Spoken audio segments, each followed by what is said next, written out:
थोड़ी दूर यहां से जाएंगे तो ओरछा आता है। ओरछा में राम राजा सरकार का मंदिर है। वह ओरछा के राजा का नाम था मधुकर शाह जी। ऐसा भक्त राजा भारत में देखने में नहीं मिलेगा आपको। वे राजा भी थे और ठाकुर जी के परम भक्त श्री मधुकर शाह जी। तो मधुकर शाह राजा अपने माथे पर तिलक लगाते थे, ब्रज की रज लगाते थे। अकबर ने एक बार उनको बुलाया कि आप दिल्ली पधारो, तो दिल्ली गए।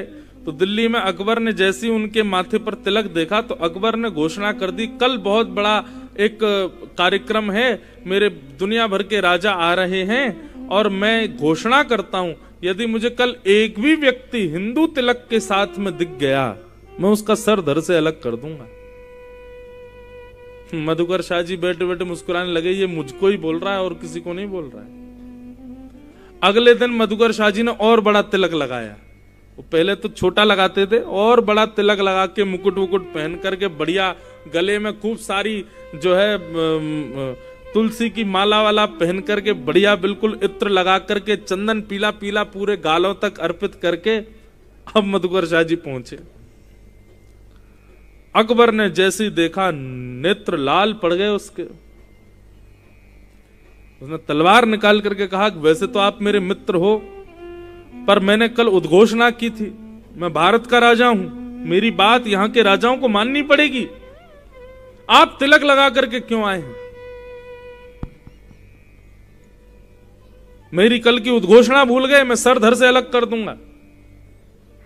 तो मधुकर शाह जी ने अपनी तलवार निकाली और निकाल करके बोले, इस सभा में जितने राजा बैठे सबको चुनौती देता हूं मैं, जब तक मेरे माथे पर तिलक रहेगा तब तक मेरे गले का स्पर्श नहीं कर पाओगे। हां, लड़ते लड़ते पसीने में यदि तिलक बह गया और तिलक हट गया उसके बाद भले मेरा सर कट जाए, लेकिन जब तक मेरे माथे पर तिलक है मैं चुनौती दे रहा हूं विश्व के राजाओं को, आप मेरा गला काट के तो दिखाओ। और नहीं विश्वास होता तो आओ मैदान में लड़के दिखाओ। ऐसी उनकी डंकार सुनकर के उनकी उस दहाड़ को सुनकर के अकबर ने अपनी तलवार म्यान में रख ली। बोले कि ठीक है, आपके लिए छूट है, आप तिलक लगा सकते हो, बाकी कोई नहीं लगा के आएगा। निर्भीकता, निर्भय भक्ति डरना नहीं सिखाती। कथा, भक्ति भाव, वैष्णवता, आध्यात्मिकता, इसके आने के बाद में व्यक्ति को भय नहीं लगता है, व्यक्ति निर्भीक हो जाता है। इसलिए ये निर्भीकता यदि जीवन में आ रही है तो इसको प्रमाण मानिए कि आपके अंदर भक्ति आ रही है। तो श्रीमद् भागवतम शास्त्रम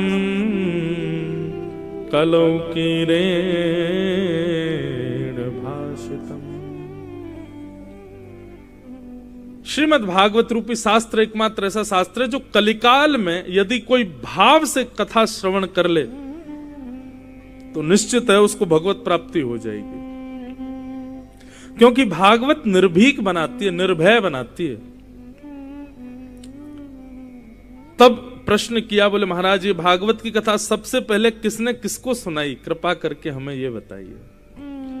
तब कहा कि भैया सबसे पहले ये भागवत की कथा सनक सनंदन सनातन सनत कुमारों ने श्री नारद जी को भक्ति ज्ञान वैराग्य की पुष्टता के लिए सुनाई थी। कथा ऐसे आती है बंधुओं के, नारद जी पृथ्वी पर भ्रमण करने के लिए आए और पृथ्वी पर आकर के उन्होंने पृथ्वी को जैसा सुना था उससे बिल्कुल परे पाया। पृथ्वी जैसी सुनी गई थी उसके बिल्कुल परे।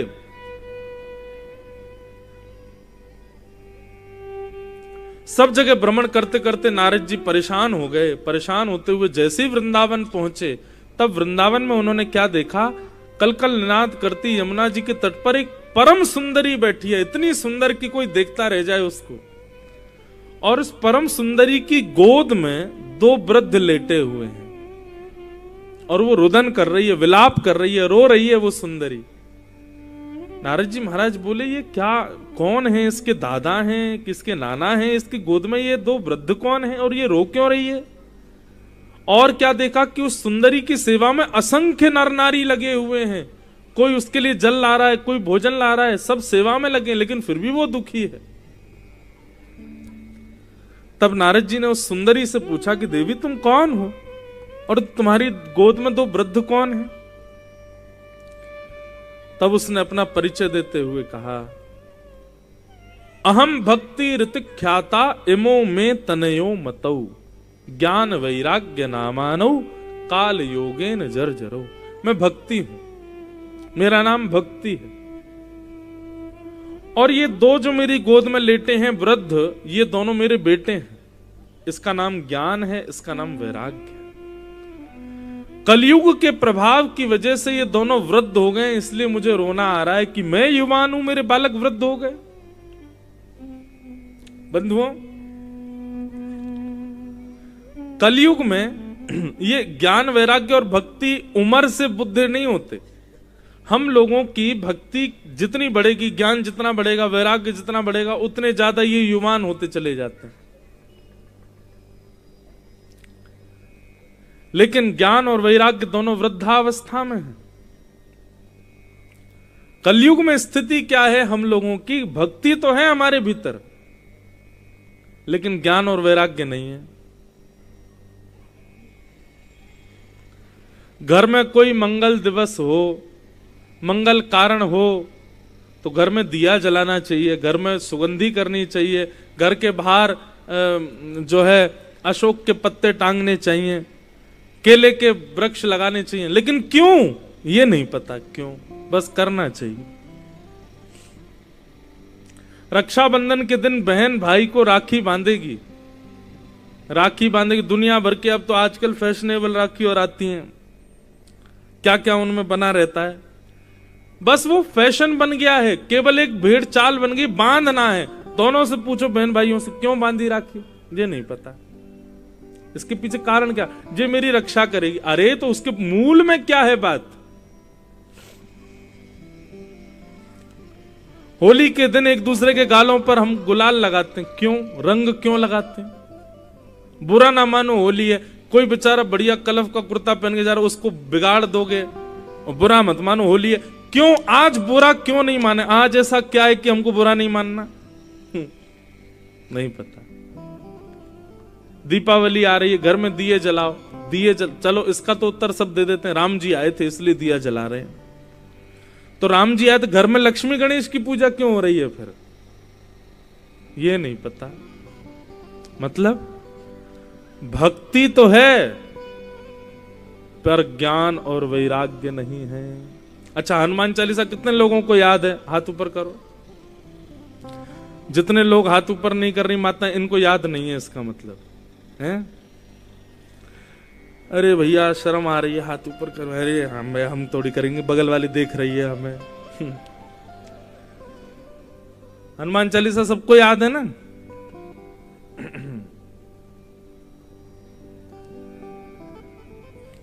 श्री गुरु चरण सरोज रज निजमन मुकुर सुधार वर्णो रघुवल विमल यश जोदायक फलचार बुद्धिहीन तन जान के सुमरव पवन कुमार बल बुद्धि विद्या देव मोह हरऊं कलेश विकार। इसका अर्थ बताओ, क्या अर्थ है? अरे कहां तक कहें? एक जगह तो मैं कथा में कहीं गया था मैं, तो वो बोला महाराज जी संस्कृत है, हमको कैसे? मेरी संस्कृत है ये संस्कृत है? तुमको इतना नहीं पता ये संस्कृत नहीं है, ग्रामीण भाषा और है। क्या बताएं? तो भक्ति तो है लेकिन ज्ञान शून्य, वैराग्य शून्य भक्ति है हम लोगों की। बस कर रहे हैं, क्यों कर रहे हैं ये किसी को नहीं पता।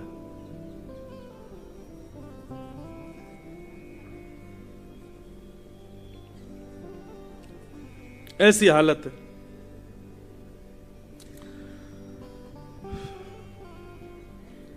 प्रभु श्री राम का मंदिर बनने वाला है।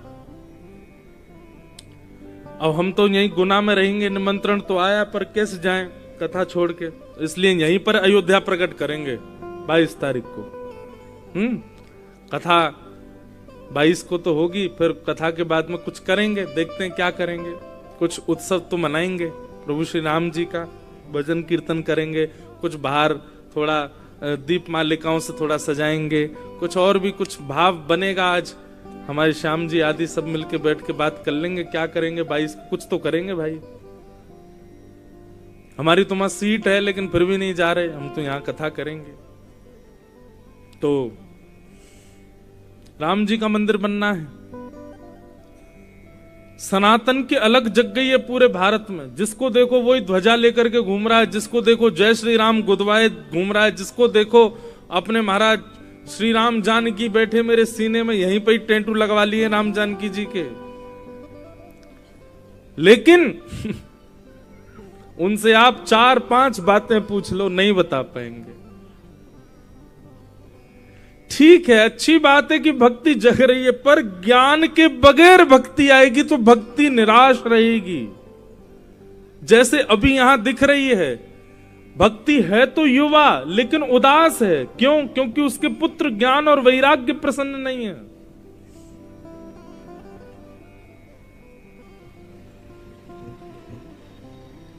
इसलिए भैया ज्ञान और वैराग्य ये दोनों युक्त ही भक्ति होनी चाहिए।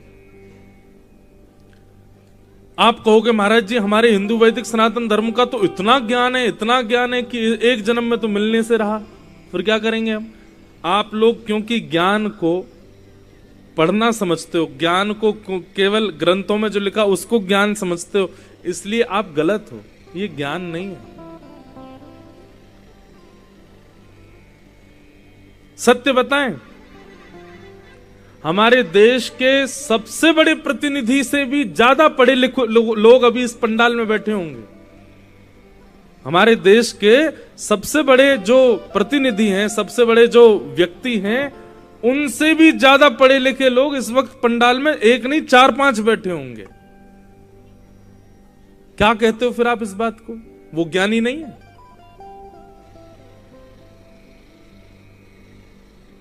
और बानर तो पढ़ना ही नहीं जानते थे, बानरों को तो बोलना ही नहीं आता था, बंदरों को तो कुछ कहना ही नहीं आता था।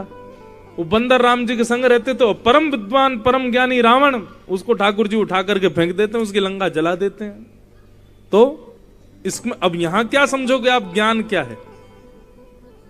ज्ञान का मतलब बहुत नॉलेज होना नहीं होता। ज्ञान का मतलब बहुत ज्यादा पता होना नहीं होता। ज्ञान का मतलब हर विषय की जानकारी होना नहीं होता है।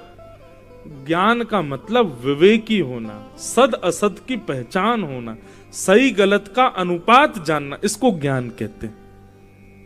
और ये ज्ञान ना तो आपको गुरुकुल में मिलेगा, ना ही आपको स्कूल में मिलेगा, ना आपको कॉलेज में मिलेगा, ना यूनिवर्सिटी में मिलेगा। ये विवेकी होना तो आपको केवल और केवल सत्संग में मिलेगा। सत्संग आपको विवेकी बनाता है। विवेक, मैं फिर कह रहा हूं, ज्ञान का मतलब बहुत पढ़ा लिखा होना नहीं होता। कबीर दास जी बहुत पढ़े लिखे नहीं थे, लेकिन विवेकी थे। विवेक जन्य उनका जीवन था। मीराबाई बहुत पढ़ी लिखी नहीं थी, लेकिन विवेकी थी। अरे बानर सेना ज्यादा कोई पढ़े लिखे थोड़े ही थे। हनुमान जी के साथ में जितनी बानर गए राम जी के साथ, सब विवेकी थे।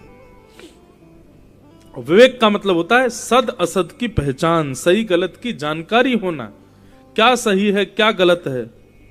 अस्तो मां सदगमया तमसो मां ज्योतिर्गमया।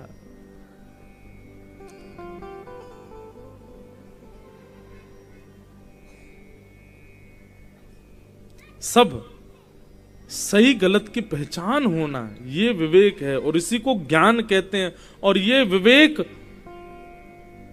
केवल सत्संग में मिलेगा। बिनु सत्संग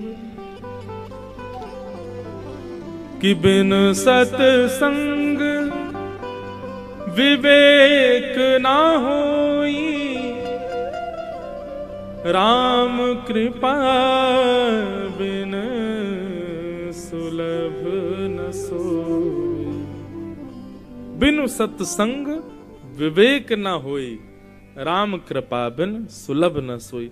इसी पंक्ति को श्रीमद् भागवत में कितनी सुंदर बात से कहा, क्या कि भाग्योदयेन बहुजन्म समर्जितेन सत्संग मम च लभते पुरुषो यदा वै अज्ञान हेतु कृतमोह मदांधकार नाशम विधाय हितदोदयते विवेक। बहुत जन्मों के जब भाग्य उदित होते हैं तब जाके सत्संग मिलता है, और बहुत सत्संग जब जीवन में आ जाता है तब विवेक जन्म लेता है, तब ज्ञान आता है। ये विवेक बुद्धि होना, इसको ज्ञान कहते हैं, और विवेक केवल सत्संग में प्राप्त होगा, सत्संग से। सत्पुरुषानाम संग इति सत्संग, सद ग्रंथानाम संग इति सत्संग, सद वस्त्रानाम संग इति सत्संग। सत्संग का मतलब भी केवल ये नहीं होता कि कथाएं सुनना, इसको भी सत्संग नहीं कहते। हम कैसे व्यक्ति का संग करते हैं, कैसा भोजन करते हैं, कैसे वस्त्र पहनते हैं, कैसे कैसे माहौल में रहते, सब सत्संग कहलाता है, सब सत्संग है। ऐसा सत्संग फिर विवेक को जन्म देता है, और वही विवेक ज्ञान कहलाता। उसी ज्ञान से ही भक्ति प्रसन्न होती है। बहुत बहुत चिंतन करके सुनिएगा बंधुओं कथा। ये कथा केवल हम यहाँ पे खाना पूर्ति नहीं करते, कहीं भी कथा हो थोड़ा कुछ नए नए भाव आते रहते हैं, इसको सुना कीजिए ध्यान से, बहुत जीवन उपयोगी बातें। तो भक्ति को यदि प्रसन्न करना है तो सबसे पहले जीवन में ज्ञान आना चाहिए। ज्ञान मतलब विवेक आना चाहिए, विवेक मतलब सही गलत की पहचान आनी चाहिए, और ये आएगी कहां से? सत्संग से। दूसरा, भक्ति के पुत्र का नाम है वैराग्य। वैराग्य का अर्थ क्या होता है? मतलब सब छोड़ चले जाओ, सब छोड़ छाड़ के हिमालय में रहो, गंगा किनारे रहो, हरिद्वार में रहो, वैराग्य नहीं। वैराग्य का मतलब सब त्याग देना नहीं होता। वैराग्य का मतलब सबसे आसक्ति का त्याग कर देना, उसको वैराग्य कहते हैं।